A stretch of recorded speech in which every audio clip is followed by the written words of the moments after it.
Okay, welcome to the Healing Your Pet podcast. Let me mute your mic here for a second. I'm Jesse. This is Alex. Hi. You can say hi. All right. So last week we talked about allergies or sensitivities in pets, and we wanted to go from what causes them to what you can do about them, because this is obviously the most important part about this. And so we just have a few simple breakdowns. So we want to say like what you can do, you know, what are the major keys to it, or like to treating it long term. We want to give you some more long-term solutions and follow that up with some, you know, immediate solutions to your problem. So what can you do about allergies to start? Yep. So I know we always say this, but you can't forget that the diet is the foundation of everything. So if your pet has issues with food specific sensitivities, that is going to be in certain regards, that's kind of a separate topic that we'll do. As far as like how to address that from the diet, like, well, how do I go about doing an elimination diet, you know, stuff like that. That'll be its own episode. But even if your pet has been diagnosed with, or you think there's a component of environmental allergies in their issues they're having, which is often the case, you know, a lot of animals, even if they have true food sensitivities, they also have environmental allergies. It's just very common. So the diet, super important. Fresh food, you know, the more processed food they're getting, then the harder it is on their system, the harder it is for their body to try and recover and mount appropriate immune responses to things, not these inappropriate autoimmune responses where the immune system is basically wigging out and it's just attacking itself. It's attacking it's your own body, the animal's own body, when it should be recognizing that as friend. Instead it's saying invader, kill it, and we need to try and convince it to stop doing that and calm down, act the way it should. So yeah, without getting into like specific ingredients and stuff, that is just fresh food. Gotta go fresh food. And okay, I'll just finish that off with saying, you know, a ton of people are told, oh, your animal's allergic to chicken or has a chicken sensitivity. And that's very common. It's not like that's not a thing. But what's also extremely common and kind of crazy is you can go from feeding a chicken kibble or canned food or some other heavily processed food that contains chicken protein, and you know that's causing problems. And then you can go to feeding a homemade gently cooked or a homemade raw or a commercial raw or a commercial gently cooked chicken, when it's high quality source chicken too, or like food grade chicken, not 4D nasty chicken. And animal no longer has problems. They can handle chicken just fine, it turns out. So it's amazing how often I see that, actually. Like the majority of the time I find that to be true. Not 100%, but often. It's crazy. So okay, fresh food's a big deal. Yes, definitely. We've been all about that on here forever. Like it may sound like if you want to know what the solution to most of your problems are going to be, diet, and feeding a not processed food is going to be the key to that. That's our motto here, you know. Yeah. Fresh food, that's all you need.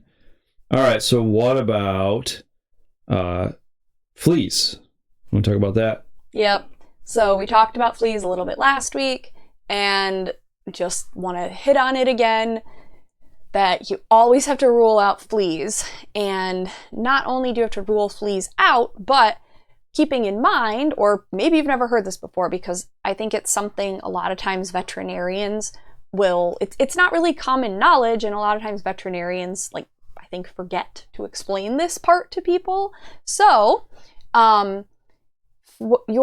if your pet is itchy from fleas, it's not just the fleas. It's actually only animals that have a flea allergy will get itchy from the fleas, which kind of creates this conundrum. So first of all, it's an antigen, so a molecule in the flea's saliva, and that is the number one allergen for at least dogs in the United States. I think this is a fairly global phenomenon, but I can at least confidently say dogs in this country that's true of. That is the number one thing they're allergic to, is, we'll just say, flea saliva. So fleas, we just call it a flea allergy. And that is the disconnect here is, although it's extremely common for dogs and cats too, other animals too, to get that stereotypical itchy, horrible feeling and just be tearing themselves apart. It's awful to see that. When they have fleas, the silver lining is at least there's an obvious sign that something's wrong. So the flip side to that is, if you're lucky enough, depending on how you look at it, to have a dog or other animal who is not allergic to fleas, when they have fleas, oftentimes you have no idea there's fleas because they're not itching. There's no signs like if you're not actively looking for fleas constantly, you kind of can't tell then in those animals. And then another side of this coin is, which is very common reality, when they have flea allergies and then also have environmental allergies and or food sensitivities. So that's tough, but really you got to be looking for fleas, like, no matter what. Even if your animal has no allergies and no sensitivities to anything, including fleas, you got to look for the fleas because you don't want fleas. Gross. They're the worst. They're horrible to get rid of, so the more you can be on top of looking for them and flea combing your animal regularly, ultimately the easier your life is trying to get rid of them and keep them at bay.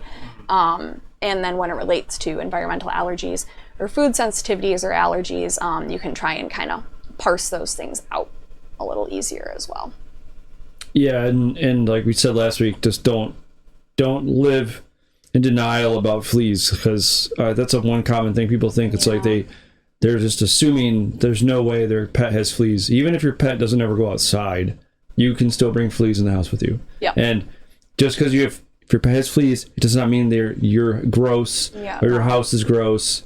Like, it's just a fact of life with pets. Our cats get them all the time. This guy here, this orange cat, he gets bad allergies too when he gets them. So you can usually tell, because he'll get, he's coming to say hi. He'll get, gross flea bite scabs and stuff. So he's coming to mush on me. All right. So what are some long-term solutions now to dealing with sensitivities and allergies? Oh boy. Okay, so the mush factory over here. So there are so many different approaches to this, but I'm going to try and keep it fairly straightforward with some things that should be safe for everyone, easy to get a hold of. So cradle the baby here.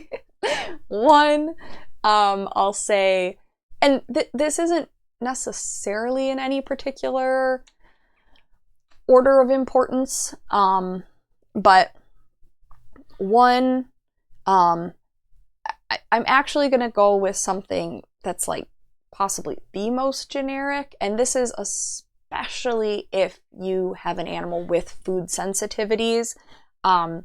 Doing a good probiotic and digestive enzyme, it's super important, but it seems a little more clear cut as to why that might be important if they have food sensitivities, but even if you have somehow determined, which honestly it's tough. It's like a long process generally with a veterinary dermatologist to really parse out if you can truly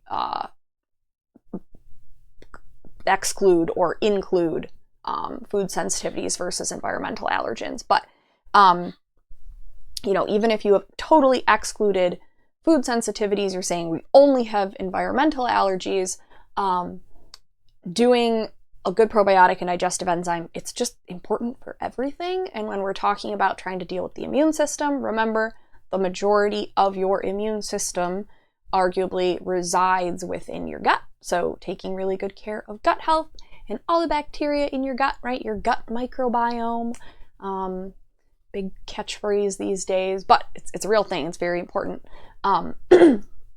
Taking care of that it's essential if we're trying to get the immune system back to where it should be. Fix it to cooperate with its job. Mm-hmm. So, all right, next I'll say omega-3. So for our dogs and cats, I basically just say fish oil generically. And I'll say I recommend avoid cod liver oil. Probably my preference as far as a source of omega-3s is krill oil, or something you can get now is fish roe. So fish eggs you can actually buy in capsules now. There are some cool products out there. That's an awesome source of omega-3s as well. So, and then, a salmon oil can be it's not as expensive. The only reason I don't love it as much as the fish eggs or the krill is because salmon is a big predatory fish, so it bioaccumulates heavy metals. Pretty much the higher up the food chain is, the higher up in the food chain an animal is, then the more toxins from the environment it's going to accumulate within its system, right? If you start at the bottom, you start with little critters eating whatever, particles or plants are in their environment.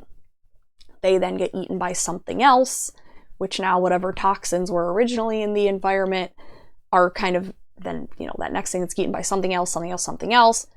You get to salmon. They're these large predatory fish. They've eaten all these things with these toxins in their tissues, and that builds up into this salmon with lots of toxins now in the salmon's tissues.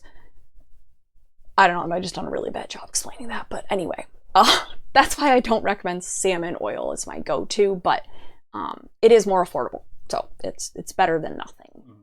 I would just talk to your either local health food store or pet store and find a good source of it. So another one, antioxidants, and that's a very broad category.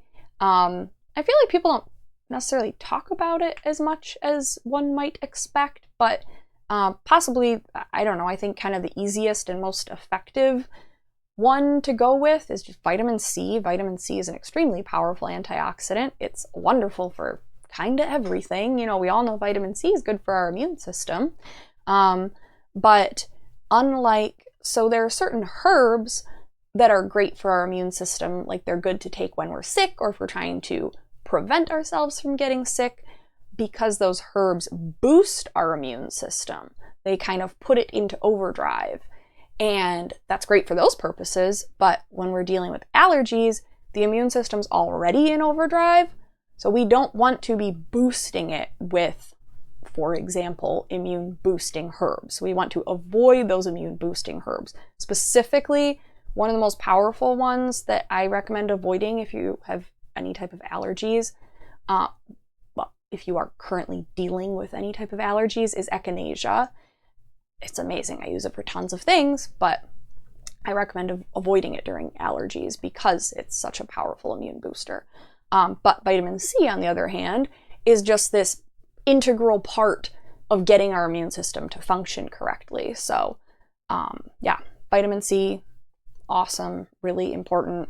And disclaimer with vitamin C is you want to start, it's not something you can really, I mean, okay, you can hypothetically overdose on anything, but it's a water-soluble vitamin. So basically, you're going to pee and poop it out, like if you have too much. You can't seriously harm yourself by taking too much, but if your body has had too much of it, you get diarrhea, which is, so if you're kind of ramping up the vitamin C dose in your pet and they have diarrhea, or if maybe you just kind of start them off on a big dose and you notice they have diarrhea over the course of the next few days, don't be alarmed, just back off the dose a little bit. You know, don't panic. It's kind of part of the process. So just so you're not shocked if that happens. It's not a bad thing. It's just the body communicating with you. All right. So, so probably my next ones are, I hate saying this word. I think I say it wrong every time I say it. Quercetin, Quercetin.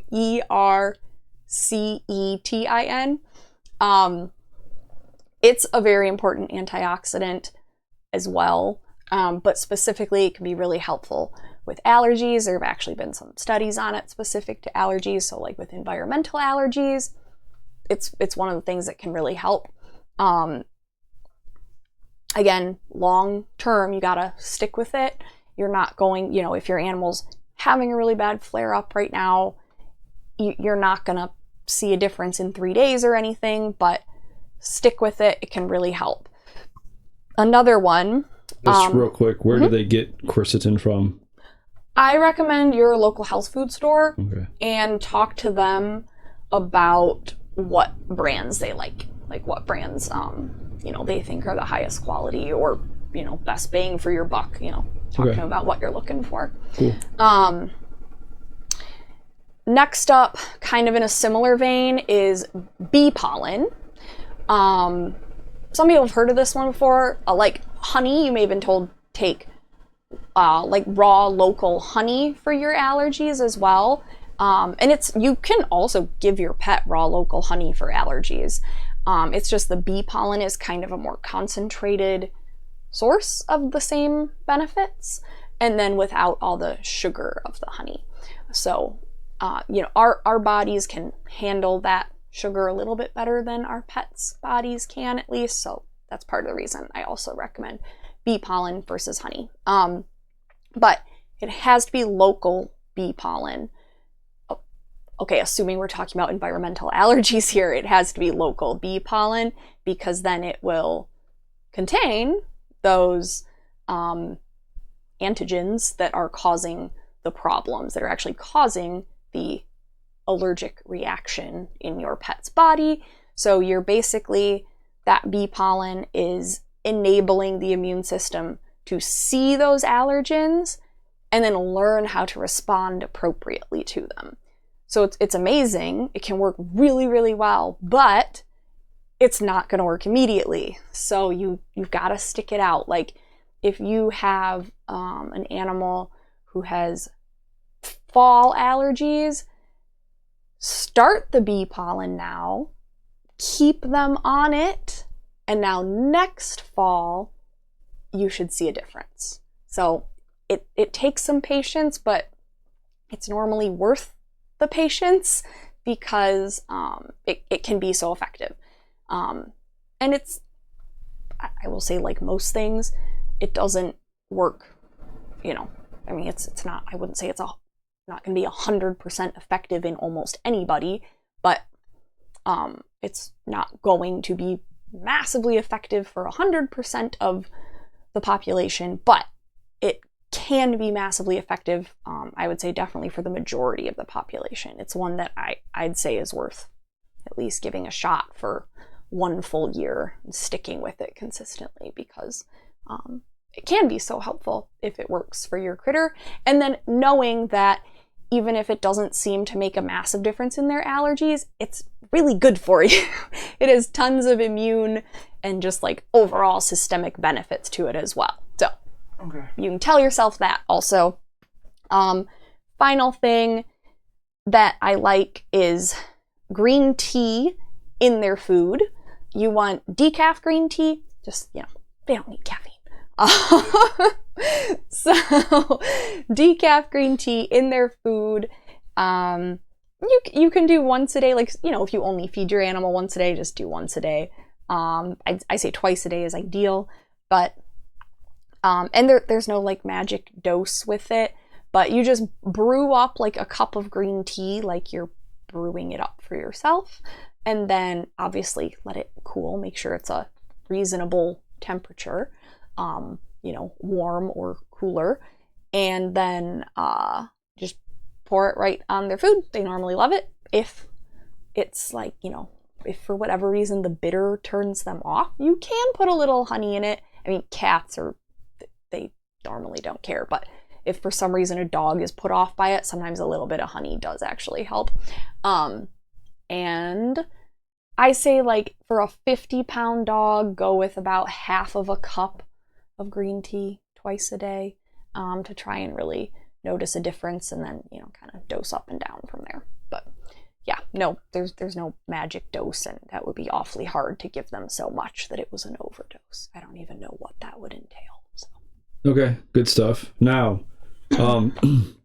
obviously those are long-term solutions.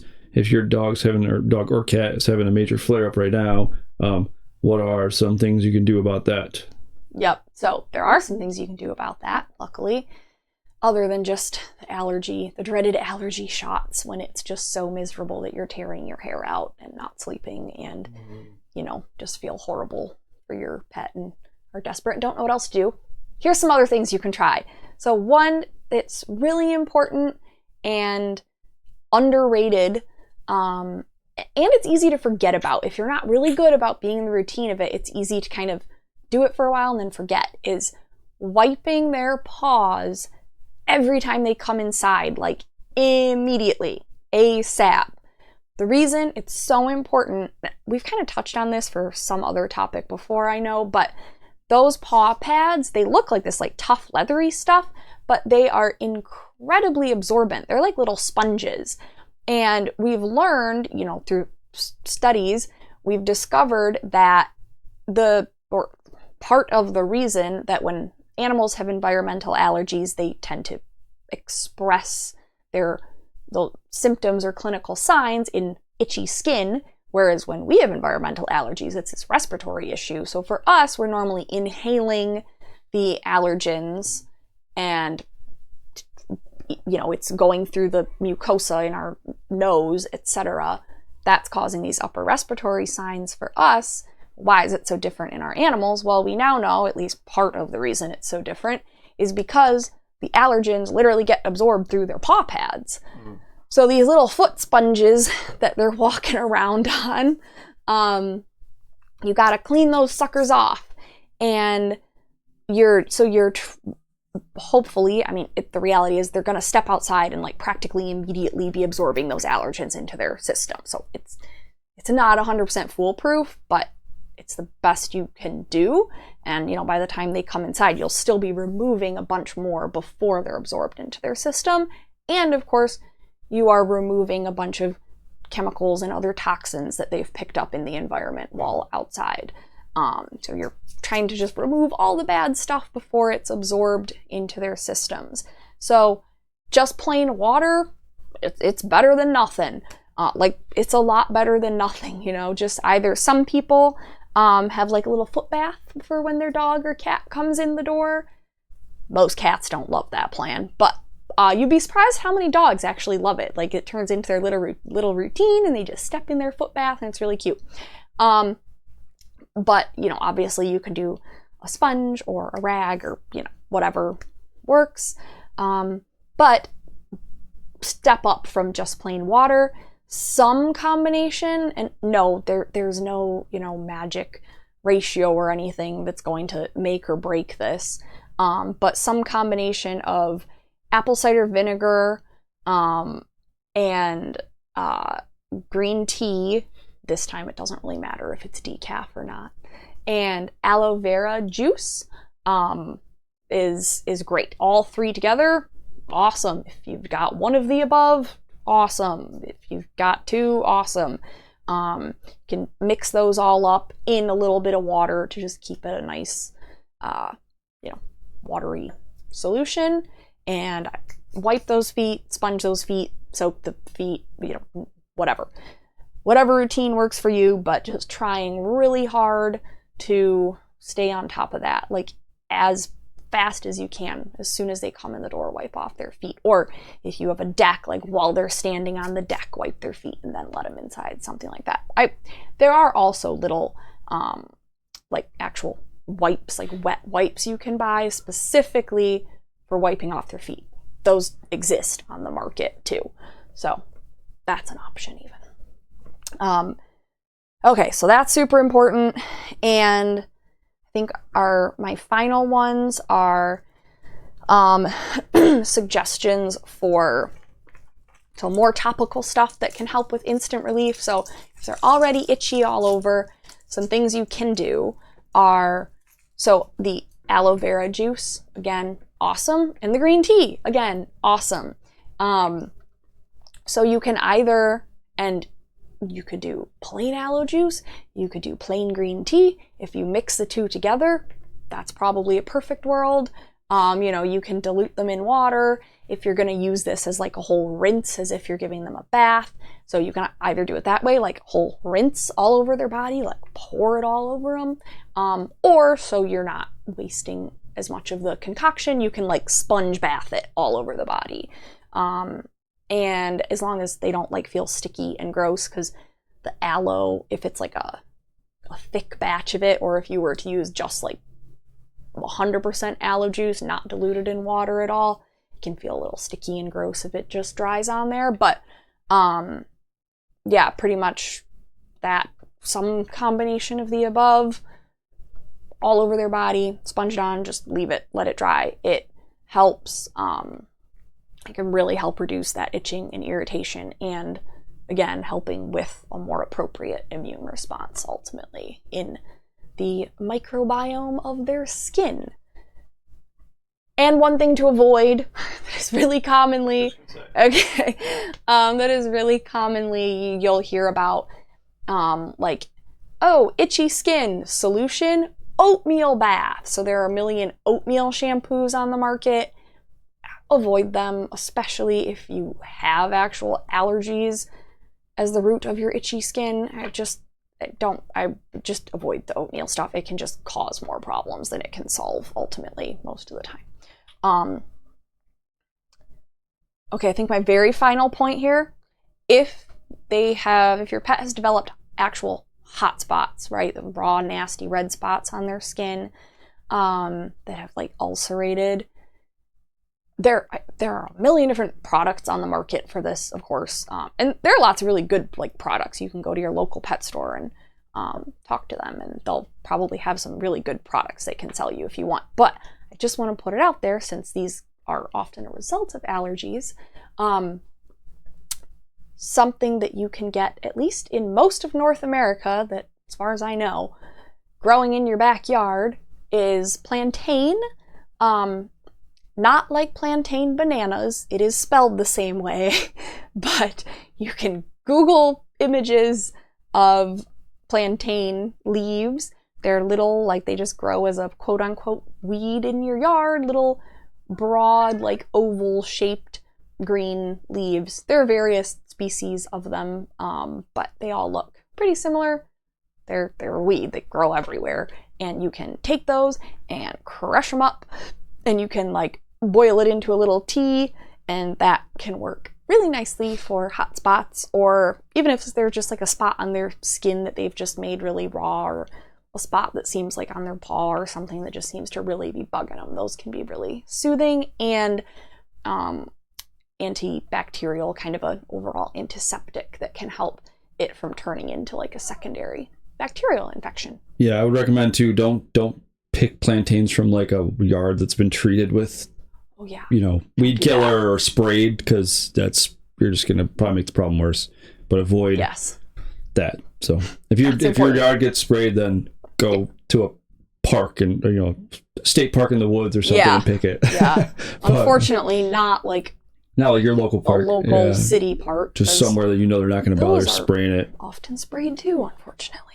All right, so we gave you your solutions: diet, what to look for with fleas, some long-term solutions, and short-term immediate solutions. Obviously, if it's a horrendous problem that won't go away, talk to your vet. You know, there could be something else going on there. Yeah. We just know that with allergies and sensitivities, they're so common and generally can be dealt with on your own through diet and things like that. So, all right, so that's what we're gonna wrap this here for allergies. You're good with everything else? Yeah, I think so. All right. We'll be back next week, hopefully on the regular schedule now that we're not both dying. We finally got over that.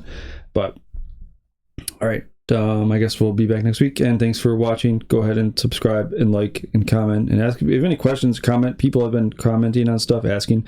Oh, real quick. She's currently not doing consultations. So like we've been getting a lot of people asking about doing consultations. Well, she's a vet student. She doesn't have time right now. So unfortunately, right now she can't do them. And the person we used to recommend you go to is no longer doing it. So I don't know what to do here. But as far as raw food diets go, we've had an ebook in the works for a while now. Just getting around to actually putting the recipes in it is the last step. And when that's out, hopefully soon, I can recommend you go buy that. It'll be 15, $20 or whatever ebook or a paperback, and you can order that, and that will just be generic raw recipes. It won't necessarily be for like specific ailments, but it's a good place to start. All right, well, yeah, and that is, I haven't even had time. He's like gotten this thing together, and I just have to put together the recipes for it, and I haven't even had time to do that. And part of my thing is like, even if I'm just squeezing in a consult here and there, I'm a little bit OCD is part of my problem. Yeah, and I'm such a perfectionist. Yeah, I will spend hours and hours and hours preparing for a consult to make sure I can just give you every little detail of information like I can possibly think of. And then if I try and do that, it like kills me to say no to people. I hate that I'm not helping and that I'm totally useless because I don't even have anywhere to send you. I hate it. It really kills me.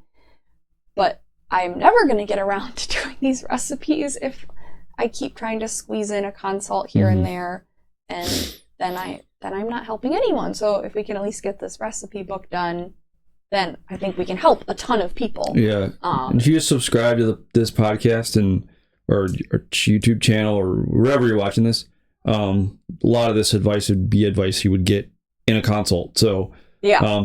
And just like the stuff we're saying should never really be outdated.